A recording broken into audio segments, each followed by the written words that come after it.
अस्सलाम वालेकुम गाइस। आज की इस वीडियो में हम बात करने वाले हैं types of direct response copywriting के बारे में। इस वीडियो में हम 4 टाइप्स ऑफ कॉपीराइटिंग के बारे में बात करेंगे and by the end of this video you will be able to realise which type of copywriting is best suited for you, especially as a beginner copywriter. And even if you are an advanced copywriter, you will be able to realize what is the purpose and writing style for each type of copywriting. क्या ads and email copywriting almost similar चीज है? Funnel copywriting में कौन कौन सी चीजें included होती हैं? Website copywriting बाकी तमाम टाइप्स ऑफ सेल्स कॉपी से कैसे डिफरेंट होती है? इन तमाम सवालों के जवाब आज आपको इस वीडियो में मिलने वाले हैं। That's why make sure to watch this video till the very end. Before we get started, in case you're new to the channel, my name is Armash Kamal and I'm the most highly rated copywriter here in Pakistan with over 3,000 copywriting projects under my belt. I've also put together the first ever high converting sales funnel of my own here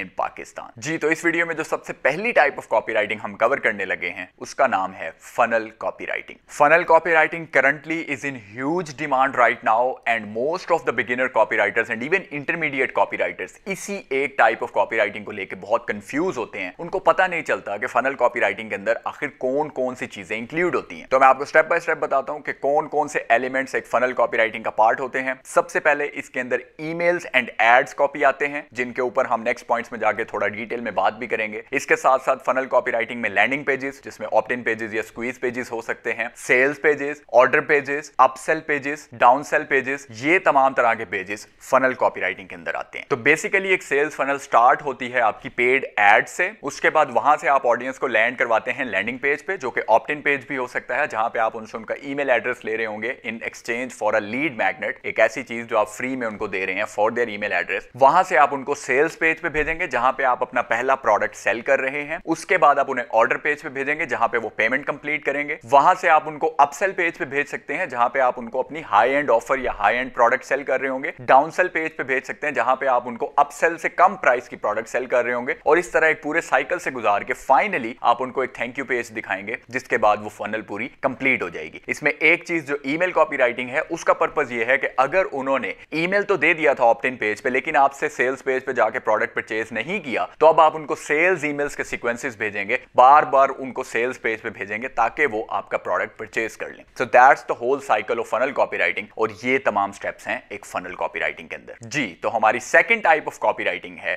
email copywriting. And as you probably already know that email copywriting is one of the most in-demand types of copywriting and it is also probably the easiest to start with, especially for the beginner copywriters. Email copywriting में क्या-क्या चीजें आती हैं? मसलन आपके sales emails. Sales emails basically वो emails हैं जो कोई भी product या service sell करने के लिए भेजे जाते हैं। They're usually sent to a warm list of audience, यानी कि वो लोग जो already आपकी email list पे subscribe कर चुके हैं या आपके साथ उनका existing एक relationship है। इसके अंदर आप stand alone emails भी भेज सकते हैं यानी कि एक single सेल्स ईमेल या फिर आपके पास क्लाइंट एक पूरा सीक्वेंस लिखवाने के लिए भी आ सकता है जिसको सेल्स ईमेल का सीक्वेंस कहा जाता है। इसके बाद इसमें आपके पास कोल्ड ईमेल्स आ जाते हैं और कोल्ड ईमेल्स वो ईमेल्स हैं जो ऐसे लोगों को भेजे जाते हैं जो बिल्कुल आपके बारे में या आपके ब्रांड के बारे में नहीं जानते। ये वो लोग हैं जिन्होंने आपकी लिस्ट पे सब्सक्राइब नहीं किया हुआ, आपकी वेबसाइट पे जाके ऑप्ट इन नहीं किया हुआ, बल्कि इनके ईमेल्स आपने खुद इंटरनेट से सर्च किए हैं या किसी से इनकी लिस्ट को परचेज किया है। इसीलिए इस लिस्ट को कोल्ड लिस्ट कहा जाता है और इनको जो ईमेल्स भेजे जाते हैं उनको कोल्ड ईमेल्स कहा जाता है। नाउ ऑब्वियसली कोल्ड ईमेल्स को लिखने का तरीका थोड़ा डिफरेंट है as compare to warm emails या सेल्स ईमेल्स जिसकी हमने पहले बात की। इसके अंदर you try to be way more personalised, keep them short and try to stay on point. Next type of emails हैं ई कॉमर्स ईमेल्स और ecommerce emails ecommerce brands अपनी लिस्ट को भेजते हैं और इसमें डिफरेंट टाइप्स ऑफ सीक्वेंसेस जो आते हैं उसमें एक है ब्राउज अबैंडनमेंट सीक्वेंस। वो लोग जिन्होंने आपके प्रोडक्ट को देखा लेकिन ऐड टू कार्ट नहीं किया और चले गए, you send them a sequence. Then there is abandoned cart sequence और ये वो सीक्वेंस है जिन लोगों ने आपके प्रोडक्ट को ऐड टू कार्ट तो किया लेकिन पेमेंट कंप्लीट नहीं की, then you send them a sequence of emails. And then there is post purchase email sequence. तो वो लोग जिन्होंने प्रोडक्ट आपका परचेज कर लिया है, now you are sending them update emails that their product is on the way, maybe you are asking them for a review, maybe you are trying to sell other products on your store to these guys. इसके बाद आपके पास nurture emails आ जाते हैं और nurture emails वो हैं जो आपकी ऑडियंस के साथ या आपकी ईमेल लिस्ट के साथ एक रिलेशनशिप बिल्ड करने के लिए यूज किए जाते हैं। इन ईमेल्स के अंदर यूजुअली आप उनको फ्री वैल्यू प्रोवाइड कर रहे होते हैं और उनके साथ एक healthy meaningful meaningful relationship build कर रहे होते हैं ताकि आप आगे जाके फ्यूचर में जाके उनको सेल कर सकें। देन देयर इज द री एंगेजमेंट सीक्वेंसेस, और ये वो सीक्वेंसेस हैं अगर आपने अपनी लिस्ट को बहुत अरसे से ईमेल नहीं भेजे, now you are trying to re engage them, now you are trying to reignite the relationship with them, so these type of sequences are known as re engagement sequences. And finally there are the launching sequences, और ये वो sequences हैं when you are about to launch a new product, maybe a new service, maybe you are trying to launch a new course और a coaching program. तो अब ये जो sequences अपनी लिस्ट को भेजे जाते हैं इनको लॉन्चिंग सीक्वेंस कहा जाता है। ईमेल कॉपीराइटिंग के अंदर हर ईमेल का जो मेन पर्पस होता है वो होता है to get the email open, to retain the readers to read the complete email, and finally get them to click on the button. So you're essentially trying to get a click. This click could be to your sales page, this could be to your landing page, this could be to your website, this could even be to a schedule a call page, or you're trying to get a reply to an email. हमारी third type of copywriting है ads copywriting. And as you probably already know, perhaps after email copywriting, this is one of the most easiest types of copywriting to start with, and it is also one of the most in-demand types of copywriting. So it's important that you know what ads copywriting is. Now, ads copywriting के अंदर आपके पास Facebook ads, Instagram ads, YouTube ads, Google ads, Twitch ads, Twitter ads, eBay ads, Etsy ads, ये तमाम types of platforms पे जो आपको ads या sponsored messages नजर आते हैं, ये ads copy का part होते हैं। इसके अंदर आपके पास video ads भी आ जाती हैं और आपके पास written text ads, जिसको हम caption भी कहते हैं, वो भी इसी ads copywriting का पार्ट होते हैं। एड्स कॉपीराइटिंग में आपका नंबर 1 गोल होता है to stop the scroll so that you grab their attention, then you have to pique their curiosity, इतनी क्यूरियोसिटी उनकी अराउज हो जाए that they finally click the link, learn more button हो सकता है या जो भी बटन है उस पर क्लिक करें, आपके लैंडिंग पेज पे चले जाएं और नेक्स्ट स्टेप ले लें। एक और चीज मैं यहां क्लियर कर दूं, एड्स कॉपीराइटिंग के केस में सीक्वेंसेस नहीं होते, so even if you are writing 5 ads 10 ads for the same product, तो आप उसको ईमेल सीक्वेंसेस की तरह एक सीक्वेंस में नहीं लिखेंगे, बल्कि हर एड स्टैंड अलोन एड होगी और हर एड इंडिपेंडेंटली उस प्रोडक्ट को सेल करने की या सेल्स पेज पे भेजने की कोशिश कर रही होगी। एक और चीज जो एड्स कॉपीराइटिंग में होती है वो होती है रीटारगेटिंग एड्स, और इनका पर्पस होता है उन ऑडियंसेस को टारगेट करना जो ऑलरेडी आपकी वेबसाइट को विजिट कर चुकी हैं या आपके प्रोडक्ट को ऐड टू कार्ट कर चुकी हैं या आपके पेज को या आपके सोशल मीडिया पे डिफरेंट जगहों पे आपको फॉलो करते हैं या लाइक करते हैं। तो रीटारगेटिंग एड्स जो हैं they are written slightly differently because you are sending them to people who have already interacted with your brand in one way और द अदर। जी, तो फाइनली हमारी फोर्थ टाइप ऑफ कॉपीराइटिंग है website copywriting, and as you can tell, website copywriting is written differently as compared to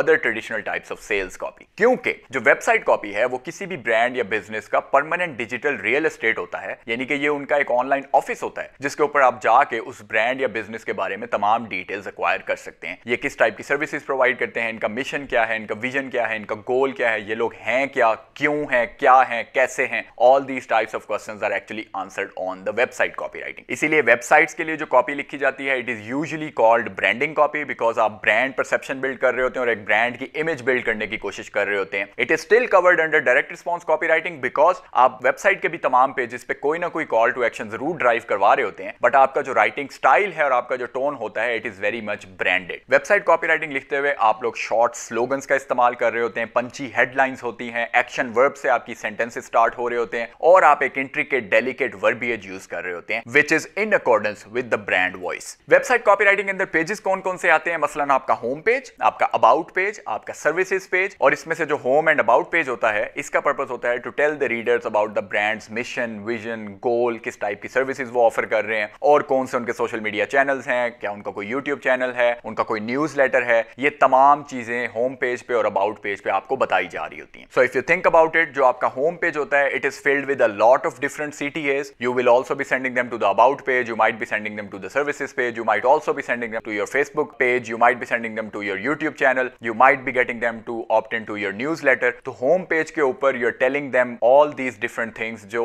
आपके brand के साथ interact करने के लिए और इन टच रहने के लिए ऑडियंस के लिए जरूरी है। एक और चीज जो वेबसाइट कॉपीराइटिंग के अंदर मुनफरिद है as compare to other types of sales copy, वो है SEO optimisation. Now because website copywriting ने as a permanent digital real estate act करना होता है और ये एक परमानेंट एंटिटी होती है ऑनलाइन बिजनेस के लिए, तो इसको SEO ऑप्टिमाइज करना एक अच्छी प्रैक्टिस है। That's why when you are writing website copywriting, clients might provide you with different types of keywords जिनके लिए वो अपने डिफरेंट वेबसाइट पेजेस को SEO ऑप्टिमाइज करना चाहते हैं और गूगल सर्च रिजल्ट पे रैंक करना चाहते हैं। With that said, now there are obviously many other different types of copywriting as well, but just for the sake of simplicity we are going to talk about just these 4 major types of copywriting. And let me tell you, all of these 4 types of copywriting जिनको आज हमने cover किया है, they are all in equally explosive demand right now. तो आप इनमें से कोई भी टाइप ऑफ कॉपीराइटिंग को चूज करके एक lucrative successful copywriting career build कर सकते हैं। अगर आपको इस वीडियो से वैल्यू मिली है और आपको बेनिफिट हुआ है तो please give this video a thumbs up, it helps me a lot. नीचे कमेंट सेक्शन में बताएं इनमें से कौन सी टाइप ऑफ कॉपीराइटिंग है जो आप परस्यू करना चाहते हैं। इसके साथ साथ नीचे डिस्क्रिप्शन में दिए गए लिंक पे क्लिक करके मेरे फेसबुक ग्रुप को ज्वाइन करें ताकि आप पाकिस्तान की लार्जेस्ट एस्पायरिंग कॉपीराइटर्स की कम्युनिटी का पार्ट बन सकें और मेरे साथ डायरेक्टली इंटरेक्ट कर सकें। और हाँ, मेरे यूट्यूब चैनल को सब्सक्राइब करें ताकि आप मेरी अपकमिंग वीडियोस के साथ अप टू डेट रह सकें। इसी के साथ मुझे इजाजत दीजिए, मिलते हैं बहुत जल्द एक और एक्सट्रीमली वैल्यूएबल वीडियो के साथ।